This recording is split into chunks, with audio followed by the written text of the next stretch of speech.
battery.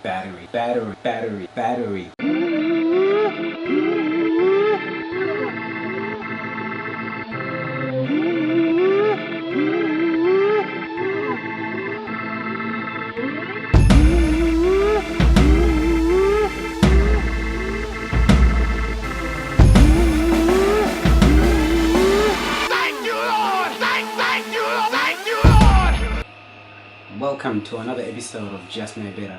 In this week's episode, we're going to take a look at the Samsung Galaxy S4. When I have a look. So it's been 4.5 months since I've had this phone, and in all honesty, it's taken me a long time to get to reviewing this phone because of two things really. One, just being busy. Two, the phone just lost its shine and didn't become motivating anymore. But that was a good thing because I got to find out some things about it I probably wouldn't have, especially considering this was my first time using a Samsung Galaxy S4. First of all, let's start by talking about the speed of this phone. I would go into detail and look at the specs of this phone, but you wouldn't get a sense of what it translates to in everyday use. The processor and RAM used for this device were more than sufficient to handle any task you throw at it without lag or hiccups, with the exception of the camera, but I get ahead of myself a little. With 4.5 months of use, it really held its own in terms of speed and responsiveness. I couldn't fault it there, and 4G data for your connectivity just made it feel even faster. Its biggest feature would definitely have to be the gorgeous AMOLED screen that is a bigger screen than the iPhone and a sheer pleasure to consume video on. That and taking pictures is where you will really appreciate that extra screen real estate. With the face of the device being much bigger, this means the overall form factor of the phone is bigger. While your eyes get used to the bigger size, my fingers didn't, as I still struggled to reach in the far corners of the device. This is essential for a smartphone as you have to interact with the user interface that is spread across the entire screen. This makes it either a two-handed device or a one-handed device for someone with large hands. The eyes being the camera take gorgeous video. Oh my word, I love the footage it took. Really crisp and even better when you play it back on that wonderful screen. Photos, however, were a bit of hit and miss. The shutter drove me insane with the way it's slow to capture a picture from the moment you press the button to it actually taking a photo. This meant that your subject actually had to be stationary at all times for it to take a good photo. Even a moment after you hit the click button, they still had to be stationary or you wouldn't move. Otherwise, it will just result in a blurry photo after another blurry photo after blurry photo. I could go on. Back to the form factor. My biggest fear was that it was a plastic phone, and in all honesty, it wasn't so bad considering it has Gorilla Glass on the front and is also meant to last you 2 years max before you move on to another phone. It will be interesting to see if it will be hand-me-down worthy or resellable, but that's a debate for another video. One thing is for sure, that plastic lost its wow factor faster than the iPhone or the HTC. I still handed it to people that weren't sure if it was an S2 or an S3. When you wake up the gorgeous screen and behold its pixel sharpness, that's when the phone grips you again.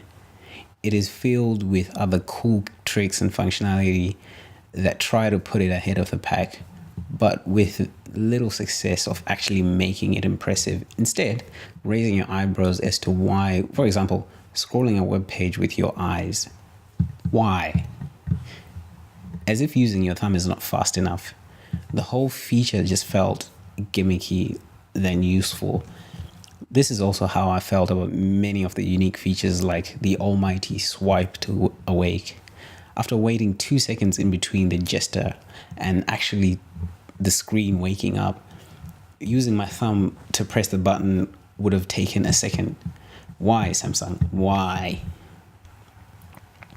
Google Now and split screen are the only other two features that are noteworthy.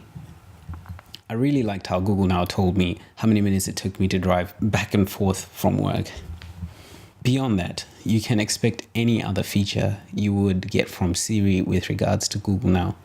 Also to mention that on top of Google Now, you also have Samsung S Voice on the phone, which does exactly the same thing as Google Now, so you kind of have duplication.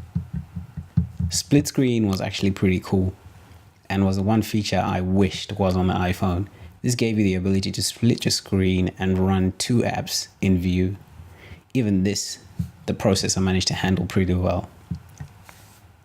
Everything mentioned to this point that isn't a positive, you can learn to adapt and live with. For me, however, the battery was the deal breaker. I don't know how a smartphone in this decade could have such a bad battery life.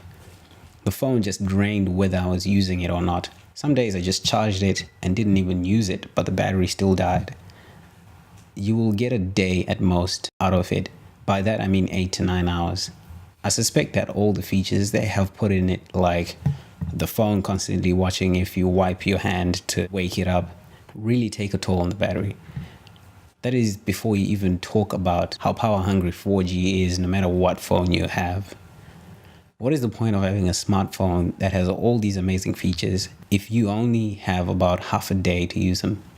Basic features in some cases didn't cut the mustard, e.g. the memo note-taking app only allows you to take notes up to a certain number of characters, which I couldn't imagine the reasoning behind that decision, as I do take a lot of notes with my phone. Overall, the phone was not very intuitive, with features being hidden in the most awkward of places under cryptic-looking icons.